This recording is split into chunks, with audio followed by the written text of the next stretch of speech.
Let's talk about it.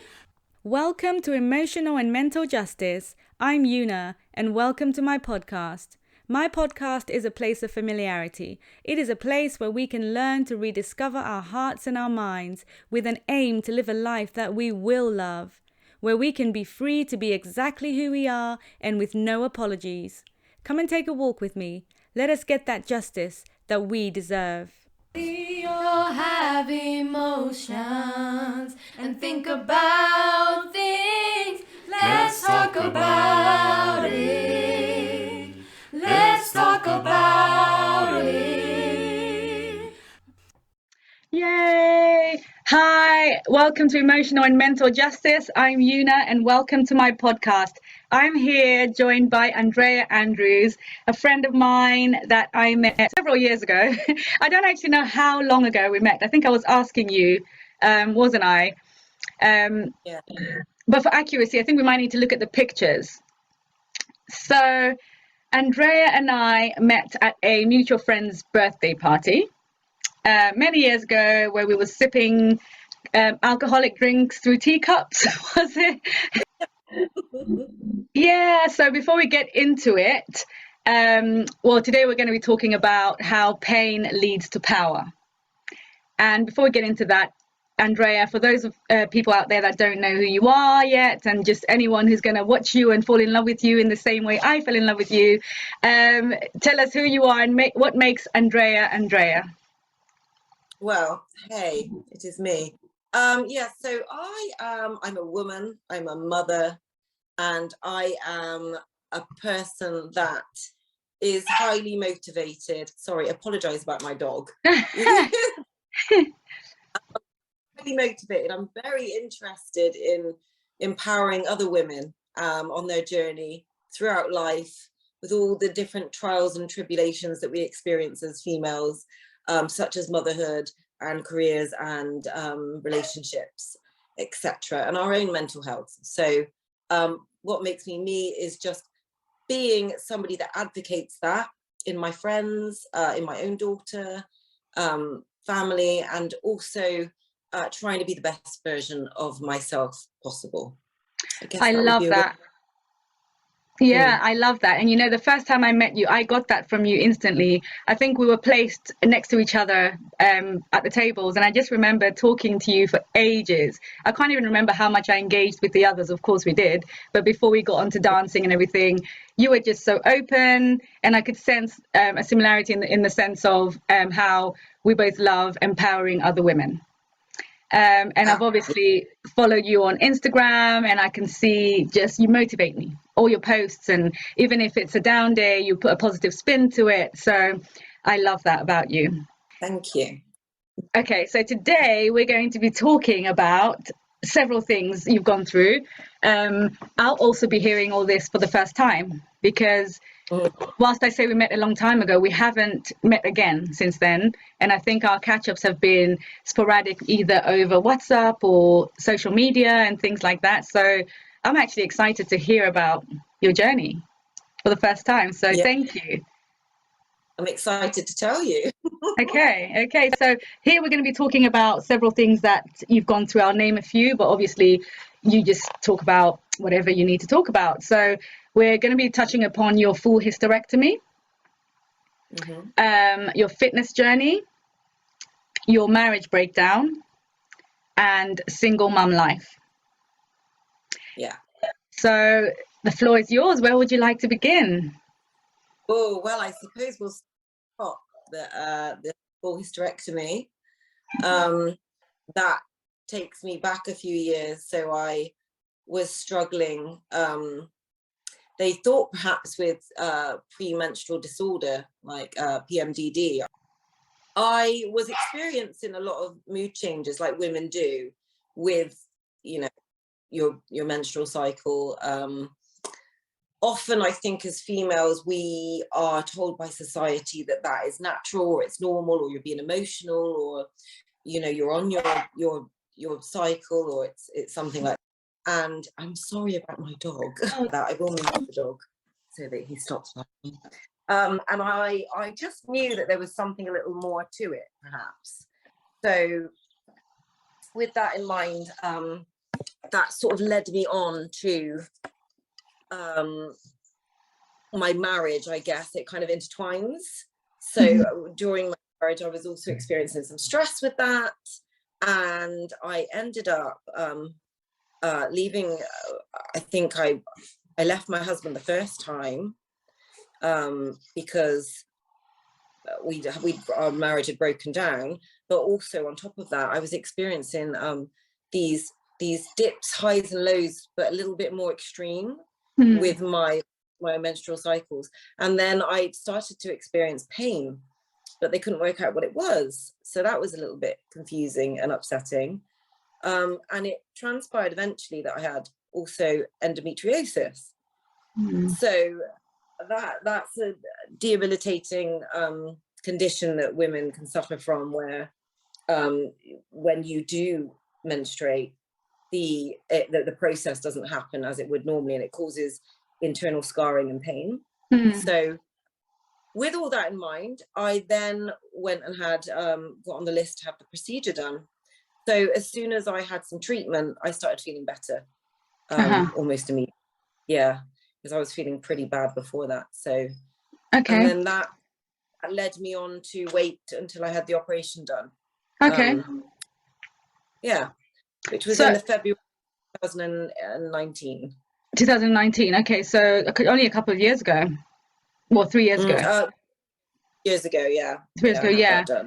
Okay, so just to go back a little bit, so obviously what you said is very important. Women, we're often told this is natural for your cycle. Some people get heavy periods, some people get pains, and it is what it is. And there are a lot of women that don't actually look further into it because they accept that this is what my body is doing. This is my chosen path of menstruation. So it's very important. What would you say for anyone going through something? I think that's the whole point of me talking to you today, is that if we don't speak about these things, then we don't get the awareness created around them. I think the world has moved on for females, and I agree with that. However, I still think it's rather difficult because we're still expected to deal with things like our menstruation, and then how it affects us emotionally, then how that impacts our personal lives or our families or our peers possibly, and then having children is a whole different aspect. So I do think that we normalize a lot of things that probably we should be looking at on a more unique basis, on a deeper scale. Absolutely. Just like you said, much with like motherhood, people say, oh, women have been having babies for centuries, but even that things have evolved with that. There's more medication, there's more scans and all these things, but we've still got a long way to go with people understanding what women truly go through. And I mean, this is a topic for another day, but I was looking at how many stillbirths are there, just so many things in childbirth that people don't talk about. Oh, hugely. I experienced a miscarriage in between my two children. Oh, sorry to hear that. Yeah, thank you. I remember I was devastated because I planned my pregnancies, and my second, the loss was supposed to be, well, when I've had my son now, because which I'm completely blessed with, two beautiful, healthy children. That you are. And some women, and after having endometriosis as well, and having to have the full hysterectomy, the procedure done, I'm so blessed. So many women don't get that opportunity. They don't get then go on and have healthy children, or be able to raise a family before they have to have something like that done. So I think we do normalize these sorts of things, but it is, we are in a world now where I think since everything that's gone on in the last few years, we've realized that actually there's a lot of things we don't talk about and discuss. And I'm so glad there are women like us, like yourself, that are willing to come on platforms like this and talk about it. So I just want to go to, you talked about being in a marriage and having children and things like that. Can I ask how old you are? Is that okay to ask, or? Yeah, fine. So I am 38 years old. I'll be 39 this September. Okay, and so you've had your hysterectomy I say quite young. I mean, women have these things at different ages, but sometimes, before I get into that, actually, can we explain what a full hysterectomy is, for anyone that doesn't truly understand? Yes, so that is whereby they remove the womb, the fallopian tubes, and the cervix entirely. So yeah, everything really. Okay, and so, you know, from just speaking to people in the past about things like that, because I have a friend that went through having fibroids and everything and was considering that at some point, and it was very like hard for her to come to a decision to have a full hysterectomy. There was talk about, you know, how she felt as a woman, because essentially in society they tell you, you know, women is about, wombs are about motherhood and having children. I know that you've mentioned you already had children and you're very blessed, absolutely, but what did that do for your womanhood, or did it not do anything? No, questions, it's really valid. I went through the feeling of loss, and I expect to go through that. I had been warned by my consultant, and but I did go through it, and I remember saying to a couple of friends at the time, what am I now? You know, I didn't know what I was. I almost had a little bit of identity crisis for a moment. I didn't know if I was a woman or, and of course people would turn around and say, well, don't say that, that's, you know, that's ridiculous, but you are what you are raised to believe you are. Yeah. As a woman, and especially one that's had children or is at that age, that's our primary, you know, function. So I found it very confusing at the time, but I just didn't expect to have it. So it kind of hit me after. Yeah. Where also you are then at the same time from a physical aspect trying to readjust. So your body's trying to readjust to different hormones and feelings and experiences. So it was quite an adjustment, I would say. And I definitely was mentally affected by it, definitely. Yeah, and that's understandable. And then, you know, somebody might look and say, but you've already got children, you know, but all these questions are valid, like, where are you now? And it's what you know, and it's your primary function at this stage.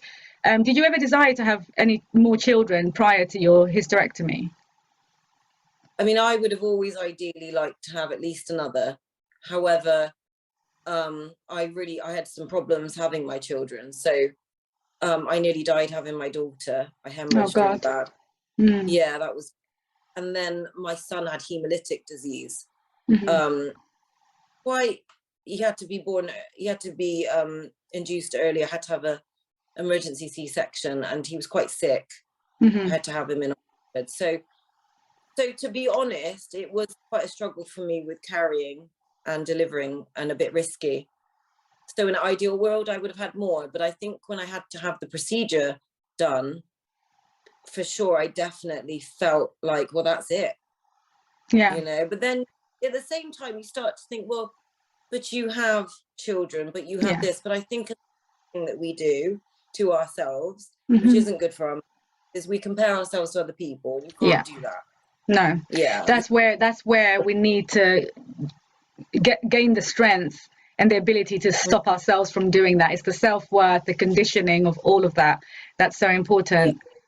Yeah. Okay. And valuing your own feelings really is important. Sorry, say that again. Valuing your own feelings. Oh yeah, absolutely. Knowing that it's your world is centered around you and not around everybody else. Yes, there's people that are influences and people that matter to you in terms of opinions, but your life is yours. Okay, so you talked about your marriage. So obviously this affected certain things, because you've mentioned that at the beginning. How was that, and how did you navigate that?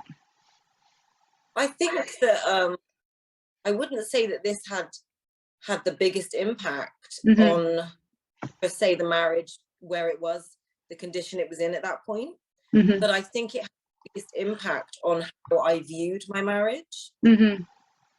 Because initially, when I really started looking at my marriage and my relationship, with my husband was when I had children. So not immediately after I was born, but shortly thereafter I started to, you know, the brain's a funny thing, because if you normalize,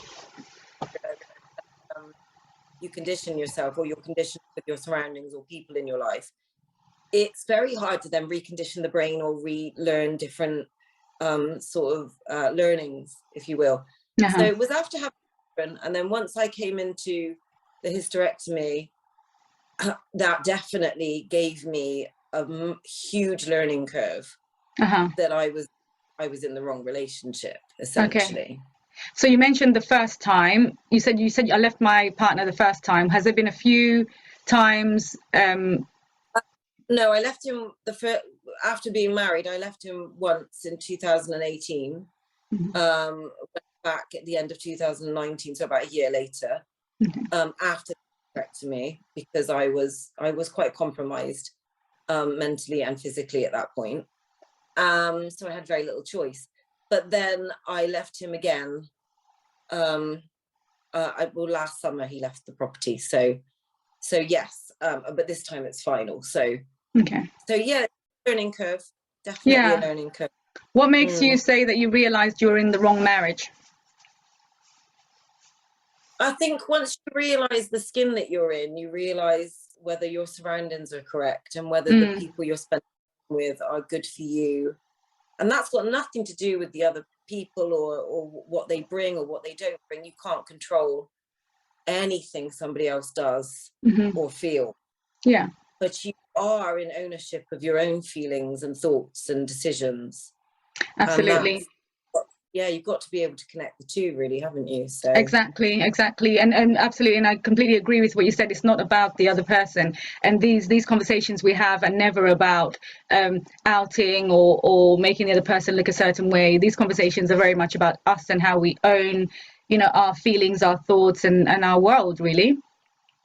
Exactly, I completely agree with you, Yuna. I think in this world and society, we're very quick to place blame. I'm not saying that anybody's perfect. I mean, we're all human. It's a difficult condition to be in. However, yeah, I definitely think that our journey is our own. And if you can travel your own journey as honestly and openly as possible, you are more likely to find your pathway. I agree. It just might not be where you thought it was going to be with who you thought, but it will be what it's supposed to be. But isn't the beauty and the joy of life? We can't control everything because we don't know what the future holds. And there are many surprises, many heartaches, many ups and downs all the way through our journey. But that's what makes us stronger. Back to the title of Pain Becomes Power, because everything we go through leads us to something stronger, I believe anyway. I completely agree with you. Yeah, absolutely. Yeah.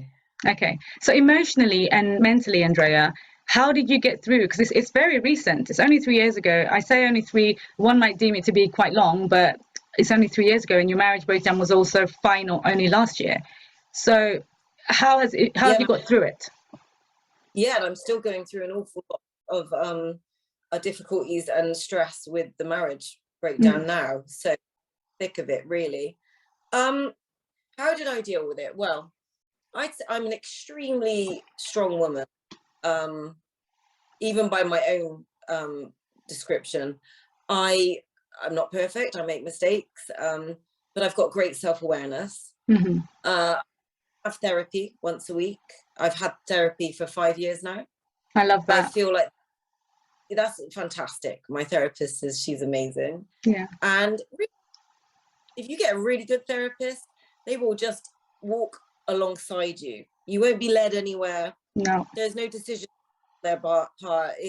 You have an outlet in order for you to discover your thoughts and feelings and in your time, because that's how our brains work, you know. And so, you've described that perfectly, because as a therapist myself, I'm an advocate for therapy. And you're right. I always tell everybody it's not about just getting a therapist. It's getting a good therapist, but secondly, getting the right therapist for you, because you can have a good therapist that's not quite the right fit for you.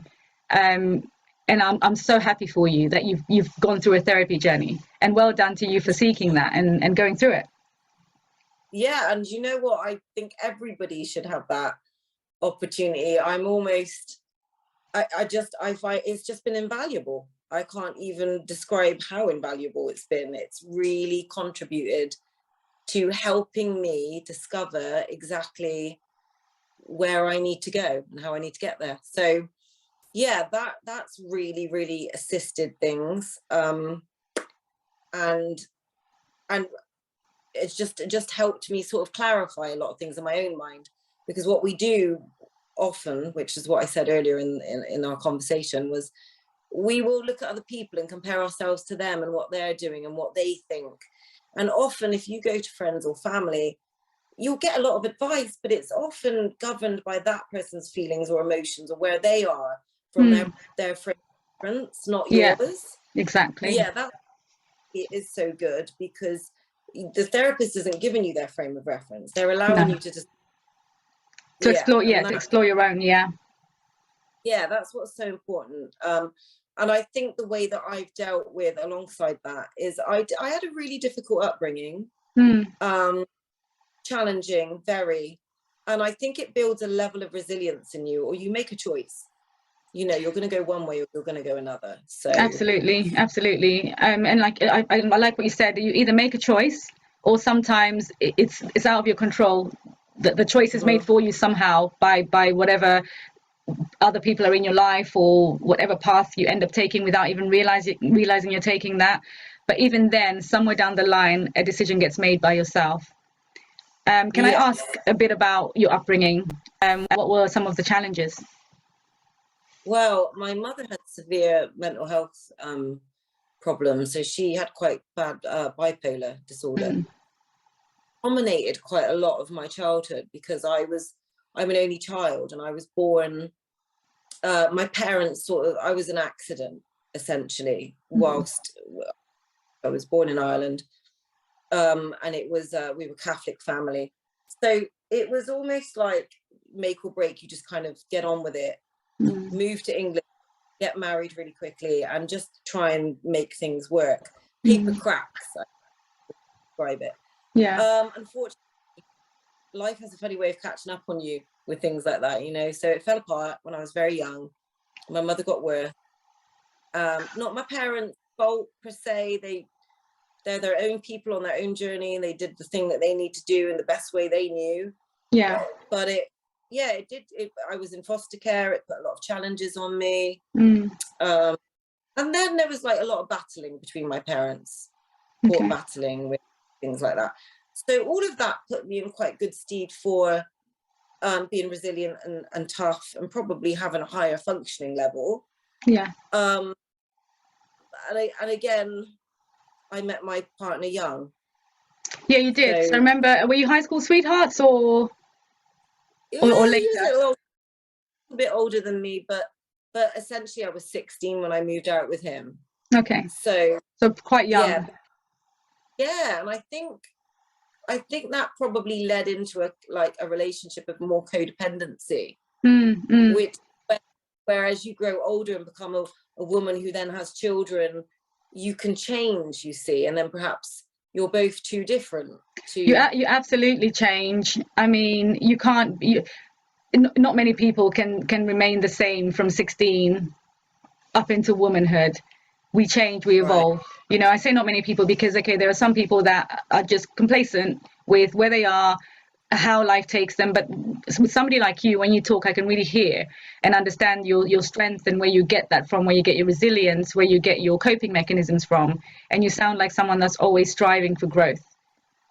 Oh, definitely. Yeah. So I can imagine you changed from 16 to what you've become.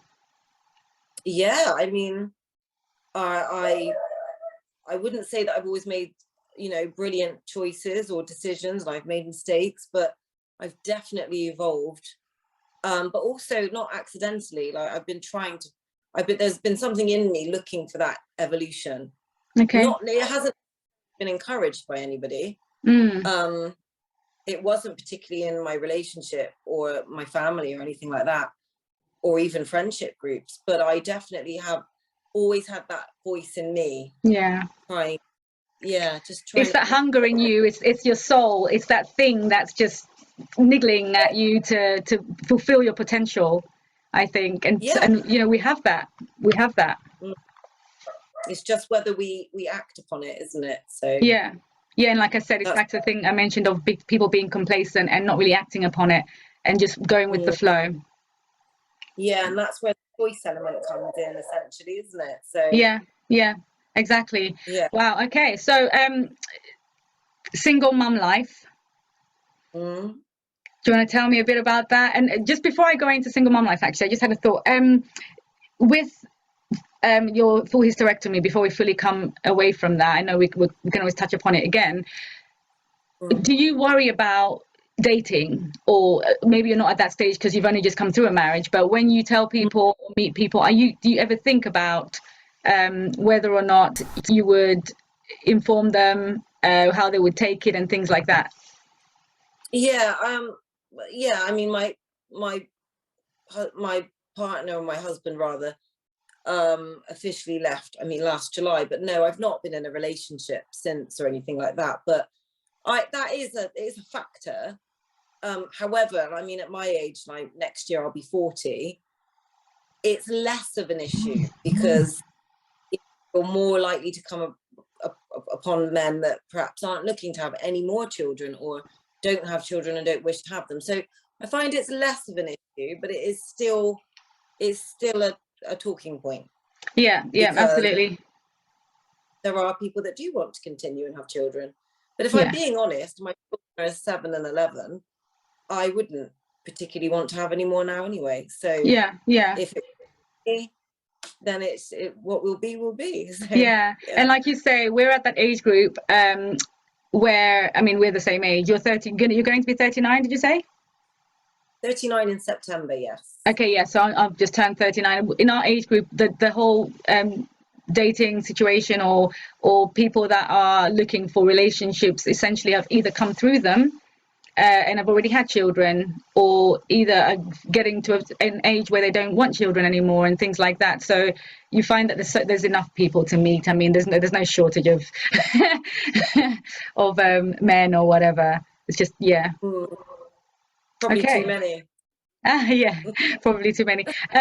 So single motherhood, I was going to get into. Tell me a bit about that. I mean, when you speak of your children, you have like this smile on your face, and there's this passion oozing about being a mum. Tell me a bit about that.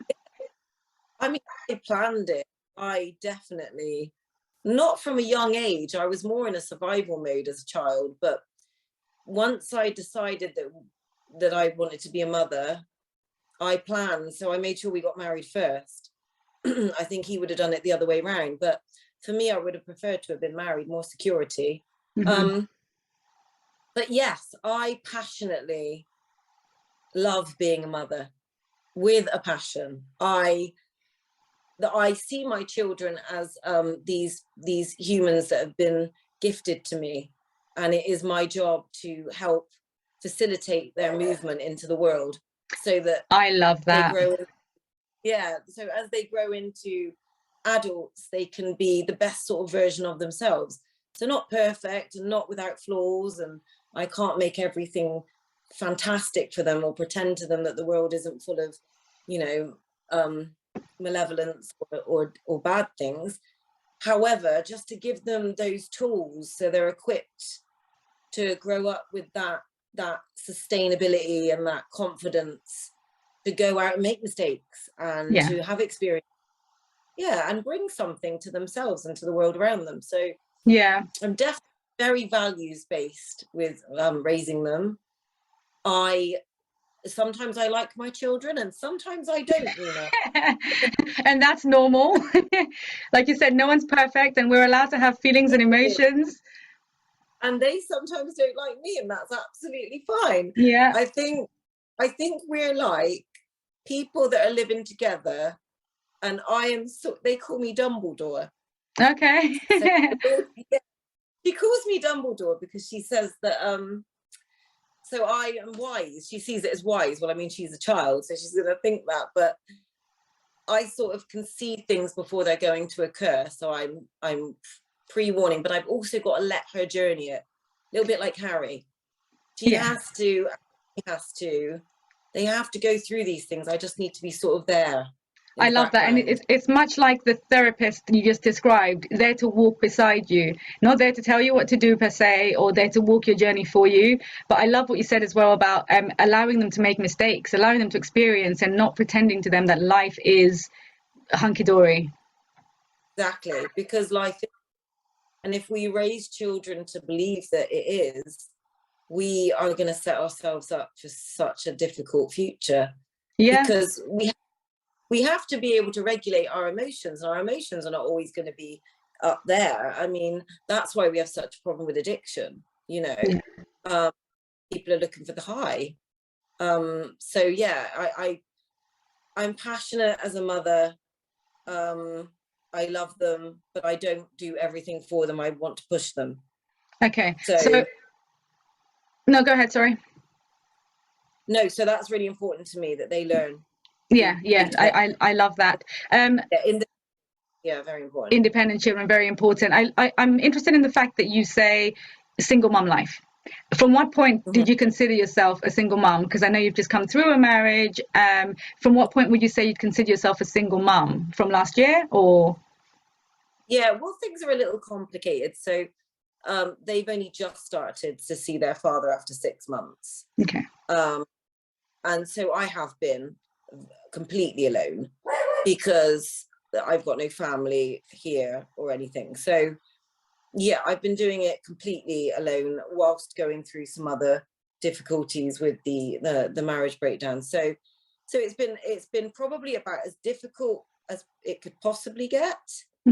So if I this and the children are doing rather well, you know, then there's probably not a lot I couldn't take on. A little bit like that. And it's empowering, isn't it? I mean, I've done the single mom life for 8 years, right? And it is empowering. And I love when you say, if everything is going okay, your kids are well-rounded during this period, there's nothing you can't do. And it's beautiful for you to have felt that and had a taste of that. And it comes back to empowering you. When my husband left the property, I actually went online, got some support, and put myself onto a parenting course that I did September. I think I did that. And that was really interesting. I mean, they're free. I almost feel like every parent do it. Oh, okay. And I went, for 3 months, I went to a one-to-one group with some lovely ladies and a couple of dads as well. And it was really eye-opening. Really? To, go through all the different topics that we covered and listen to other people's opinions and thoughts and feelings. And sometimes people getting upset. It was a great support. And I learned, and me and the children learned a lot. I was very open with the children about it. Yeah. And we did exercises at home. And it really helped me to actually be a more understanding and patient mother. I love that. And you see, even with that, you're a go-getter. You're like, you know what, I'm going to be doing this alone. I'm going to go to a parenting course. Yes, I know I've got this, but there's so much more I can learn. And that's how you grow. Exactly. Sorry. No worries. Battery issue going on there. Yes, absolutely. And I think that's the whole point of growth, isn't it? To push yourself. Yeah, well, I mean, we'll have to talk about this parenting course. You never know. I mean, I feel like I've got this. I know what I'm doing. I've got motherhood down to a T. But hey, I'll talk to you about this parenting course. You never know what I might gain from it. Yeah, I definitely was surprised pleasantly. I love that. Yeah. And it is so important in life, I think, to listen to other people's stories, and even especially to people that you don't agree with or something that you don't know about. That's one of the most important things you can do, because that's where you do your learning. That's where you do your learning. Yeah, absolutely. Absolutely. Because if we were put together with people that have the same opinions as us, the same thoughts, the same sentiments, there's no room for growth there. There's no room for, changing and evolving. Absolutely, 100% agree. Yeah, okay. Well, Andrea, we're going to take a quick break. So we'll be back shortly. So see you again in a few minutes. Okay, thanks, Yuna. See you soon. Okay, so Andrea, we are back from our break. And Right. for anybody that didn't see the first part of the recording, please go and have a listen. It's great. It's very inspiring. I'm here with Andrea Andrews. So we were talking about single mum life, weren't we? So Yes. yeah, how we empower our children and how it's important for them to navigate through life and things like that. And I absolutely love that. So, and parenting courses as well. So yeah, that's another important Yes. part of what you've been through. So I want to talk about your fitness journey, because whenever I look at your Instagram, you're there, fitness, fitness, fitness, fitness, and you look amazing. You're Thank you. toned, you're ready, you're fit. And I'm like, I always aspire to be like, I want to be like that. How did she get those calves and those abs? And tell me about your fitness journey, Andrea. Oh, honestly, I don't feel like that every day. It doesn't feel like yeah. I was always into fitness when I was younger. I was athletic as a child, and then I kind of like got a bit older and got to teenager, and you sort of get a bit lazy. And when I settled into my relationship, I probably lost it a little bit. But before I got married, I was always in the gym. Before I had children, essentially. Then my journey's been like sort of sporadic, up and down with having the kids. But I'm very much, I know my body and my mind enough now to know what suits me and what works for me. And exercise is so important to me. I value it above most things. Okay. So I really feel like looking after yourself is really important. I don't think that we're kind enough to ourselves. Especially women can suffer with that once they've had a family. And I think that your health is your wealth. And I know that because I've been through health problems before. And for me, mentally, I am so much more balanced when I have regular exercise. Okay. So it's not just about the way you look or aesthetically. For me, it really is mentally governed as well. It's a really, really important factor. And that's the biggest part. Like I say, I see your calf muscles and I see you working out and it's good and you look great. But the most important thing is your mental health in all of it. And when you do things that make you feel good. And I love what you just said about your health is your wealth. It really is. Yeah. It really is. Yeah. I suffered back pain. Sorry, I was just going to say I suffered back pain at some point and it was so bad. I couldn't carry my daughter.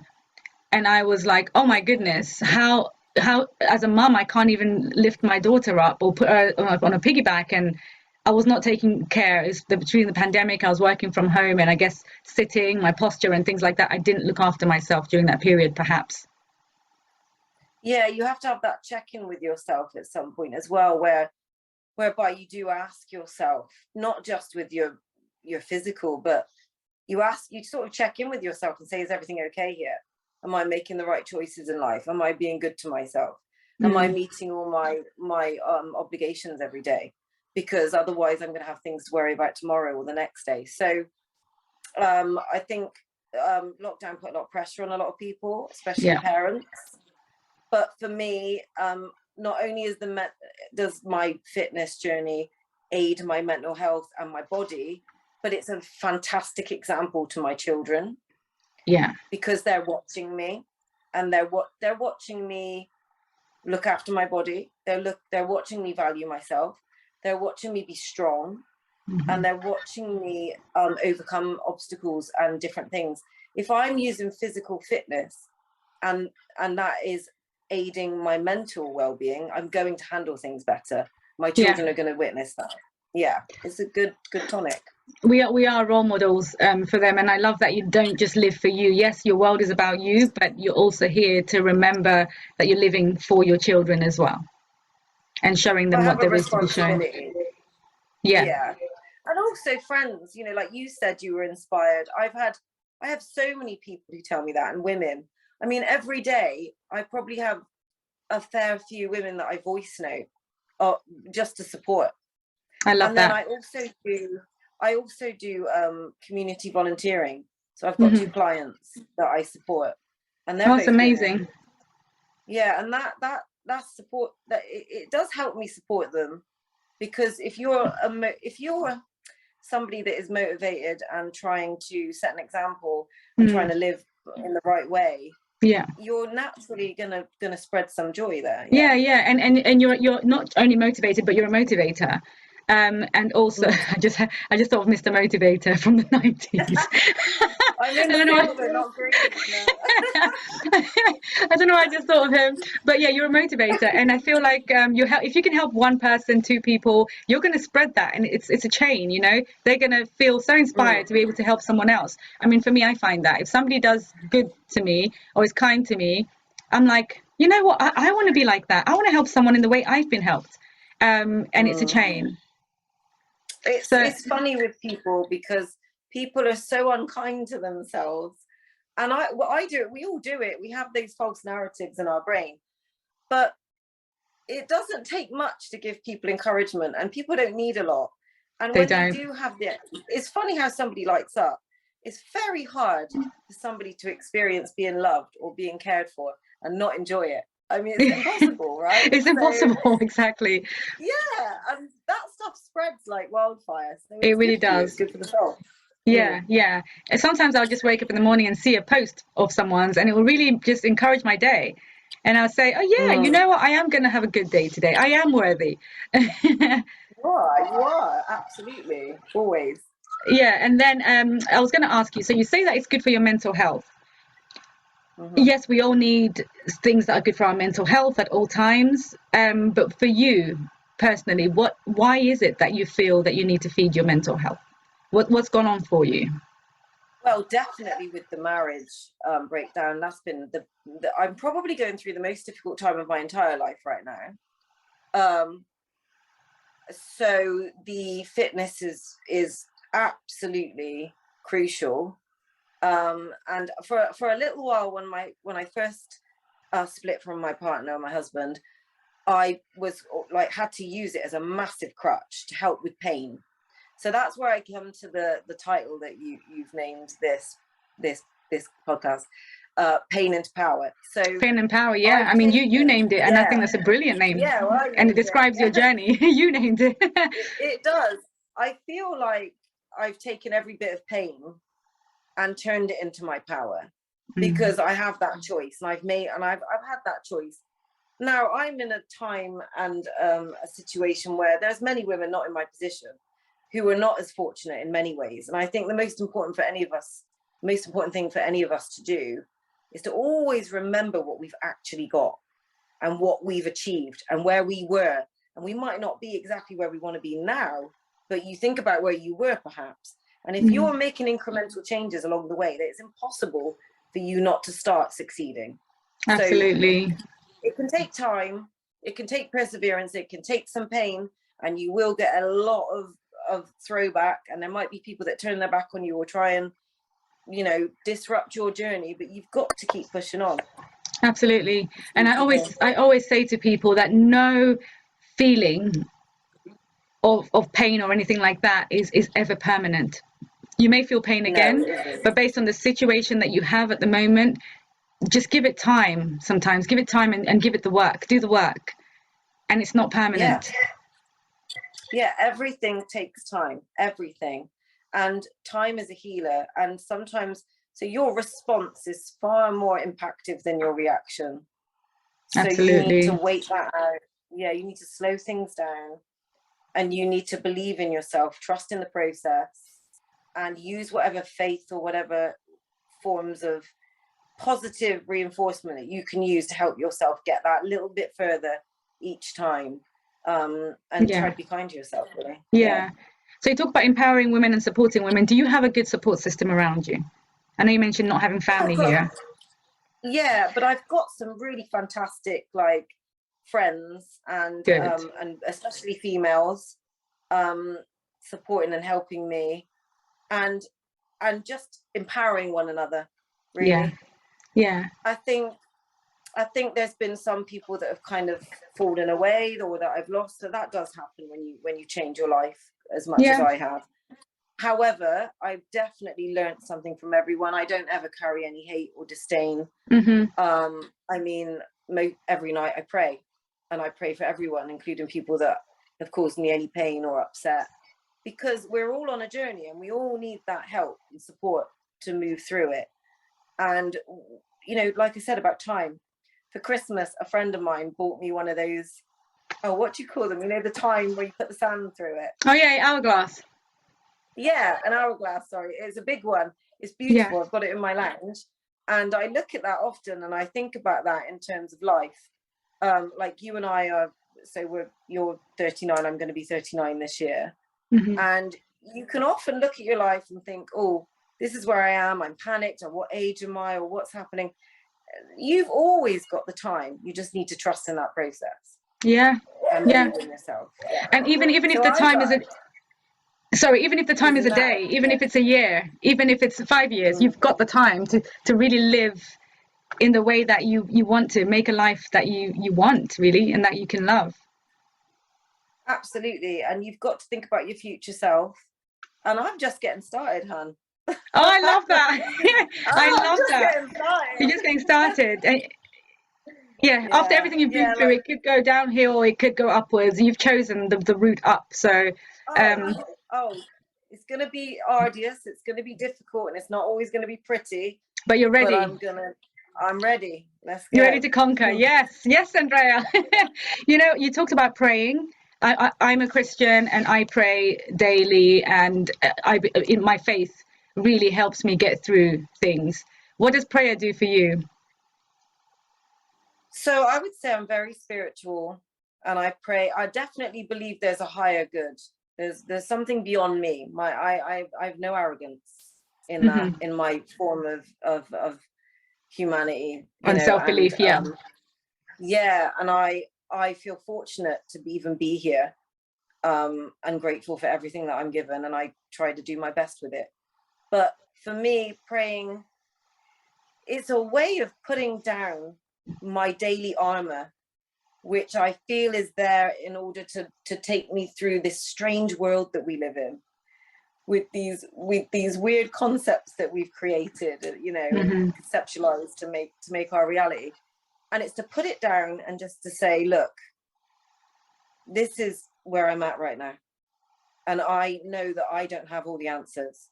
And I'm trying and I'm working hard. And I think if you're going to pray, you need to be coming from the mindset that you are trying and you are taking things in, and you're accepting that you're not going when you're desperate. You know? And having hope and faith and knowing that you're being looked over. You've got to believe in something that hasn't happened yet. Because you won't create it. You can't manifest anything if you don't do that. If you don't believe it. Yeah, exactly. Absolutely. I agree with that. And this takes me to vulnerability. I mean, with all of this strength that you're using and showing, and I believe genuinely you have all of this strength. But what about your vulnerabilities? Are you able to show emotion and show vulnerabilities?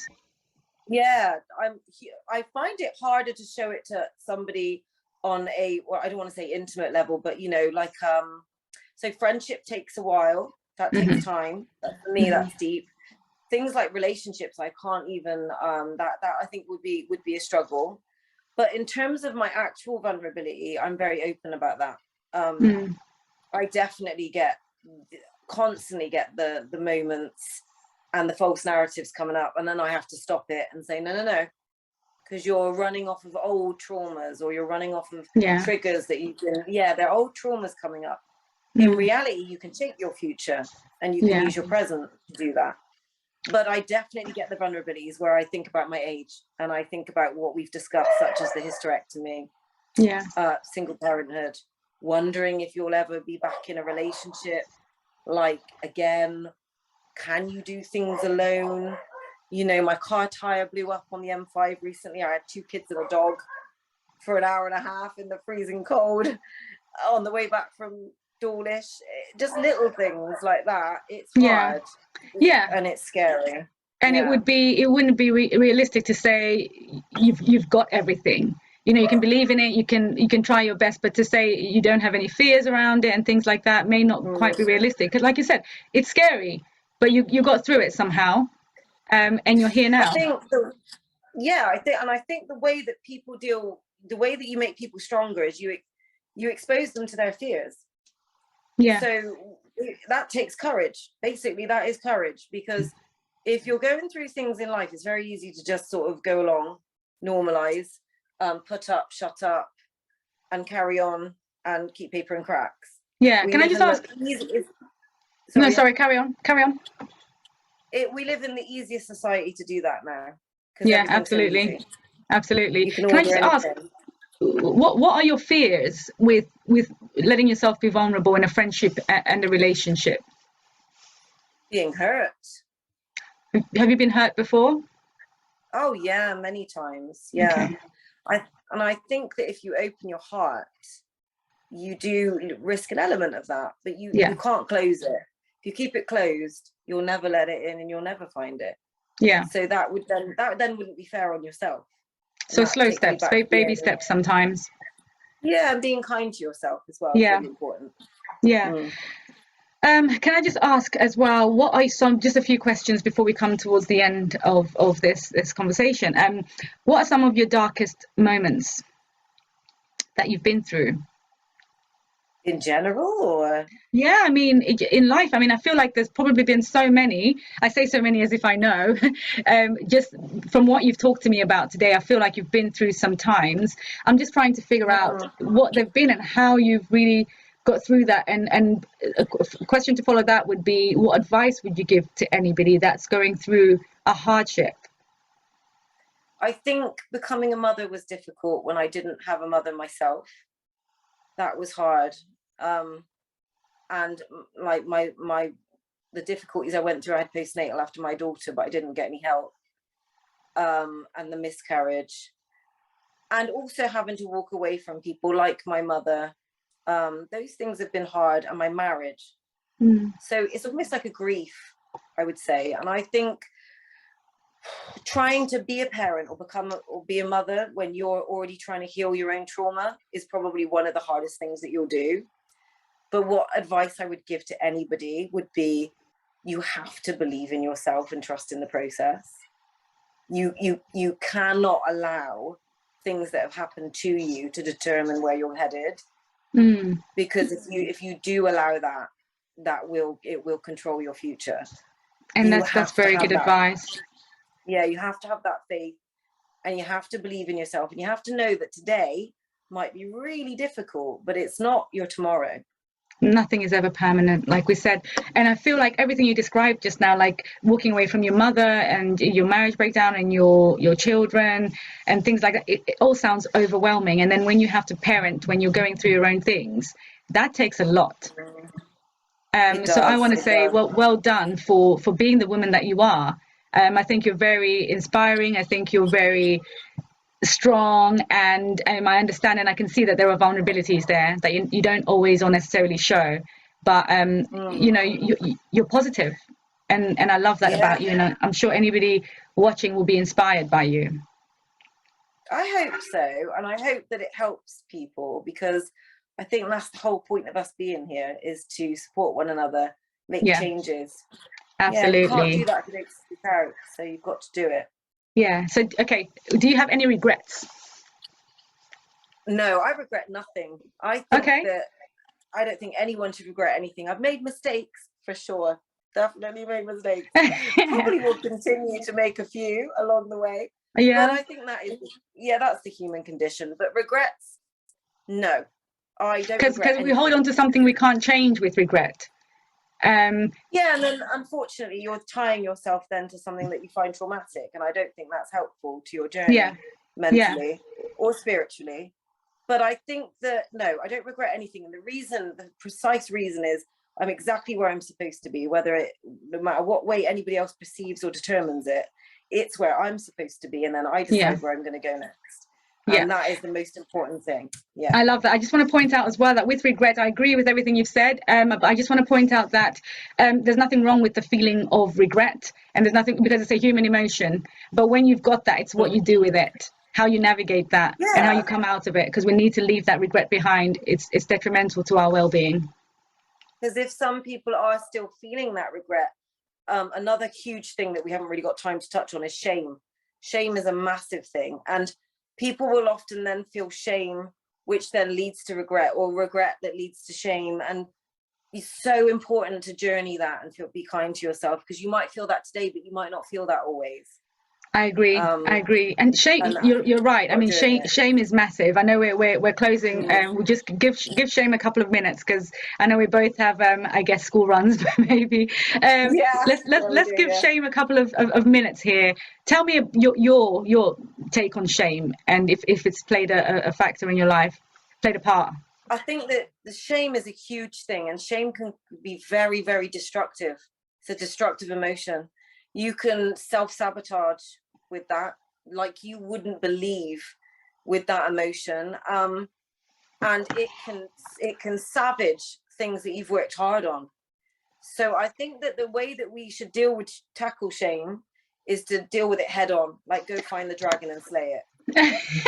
I love that. Find the dragon and slay. And you know, you find as well that with shame, it's a personal thing where no one you're thinking. Sorry, let me get my words together. You're thinking that everybody else around you is looking at you in a certain way, when actually, when you share that story or you come out with your whatever your feelings and thoughts are, you find the support is overwhelming sometimes, and actually people don't share the sentiments you thought that they had of you or of your situation. Yeah, it's empowering, and also it's about understanding that when you're sharing it, you're not. So I'm not doing this interview so that everybody comes to me and then helps me, because I've had plenty of occasions where I'm crying on the floor with my dog, you know, alone, or people have let me down because they've got shame, so they don't want to associate, and that's okay, because those things make you stronger, and they make you realize that you've got it inside you. You just need to dig in and find it, you know. And if you have everyone holding your hand or helping you up, well, how will you ever know that you can do it? You'll never know. Exactly. You know? So when my daughter complains about doing her hair in the morning, I say, I'm not doing it for you. You need to learn, because if you don't learn to do it, you're going to look for me and I'm not going to be there. Absolutely. So yeah, I think with shame, the best way to tackle it is to do this. So when you explain your story, it touches people in the way that they feel fit, and it helps perhaps with their journey, but it also helps me with mine, because it's important to speak your truth. Absolutely. And I absolutely love that. It's a perfect way to end today. I absolutely love everything you said about everything we've talked about, really, but the way you've ended it with shame. For you to be able to speak your truth as well is so important. Andrea, thank you so much for having a talk with me today. It's been an absolute pleasure. I'm going to put your details at the bottom of this recording, but for anyone watching, can you please tell us where we can find you, your social media sites or whatever you do? Yes. So I'm on Facebook as Andrea Andrews. It is a private account, but I've got my Instagram as Dre, DRE 2208. Okay, thank you. Anyone who wants to know more about Dre, please check her out. She's always inspiring on social media and things like that. So it's been a pleasure. Thank you so much. Thank you for having me, Yuna. It's been lovely. Oh, thank you. Thank you. For more inspiring content, don't forget to like and subscribe and be the first to be notified when new content is uploaded. You'll have emotions and think about